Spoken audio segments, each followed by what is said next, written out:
l'Académie algérienne de développement des sciences médico-légales. En même temps aussi, je suis le chef de service métier légal au CHU Mustapha.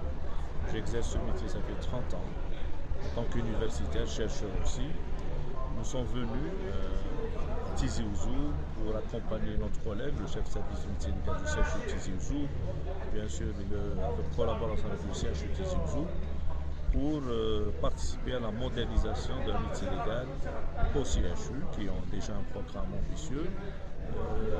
Vous avez vu notre programme, il s'articule beaucoup plus sur la modernisation, la numérisation. On a fait l'audit de la métier légale à Tizi Ouzou, ses insuffisances, son effectif, sa répartition. C'est énorme, vous avez vu, qu'on a vu à Tizi Ouzou.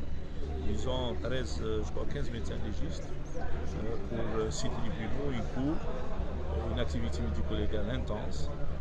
Le citoyen, même la justice, ont besoin, les services de sécurité, ont besoin de légistes, en leur donnant justement des preuves scientifiques irréfutables dans des problèmes médico-légaux particuliers, soit de la personne vivante en matière de victimes de violences sexuelles, victimes de violences physiques, des problèmes au civil, les juges nous sollicitent, et aussi en matière d'autopsie.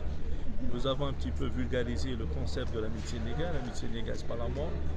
Le médecin légiste n'est pas l'autopsie. Il y a beaucoup d'activités ne prennent en charge beaucoup plus les victimes de violences. Ça représente 80% de notre activité, 20% pour l'autopsie, qui n'est pas un métier facile. Il nous faut des moyens humains, matériels, des infrastructures. Ce que nous avons constaté à Tizi Ouzou, c'est que dommage, comme en matière de pratique d'autopsie, ils n'ont pas les moyens, ils travaillent dans des conditions difficiles, ils ont un effectif, une expérience et une volonté. Tout cela, nous essayons de le développer, le valoriser et d'accompagner sur le plan universitaire, sur le plan juridique. On a expliqué que la médecine légale actuellement, elle a un encadrement juridique à travers la loi sanitaire 2018. Il y a un chapitre entier qui est consacré, chapitre 6, qui est consacré à l'activité du métier légal. Pour avoir un procès équitable, il vous faut quand même des moyens de preuve scientifiques modernes.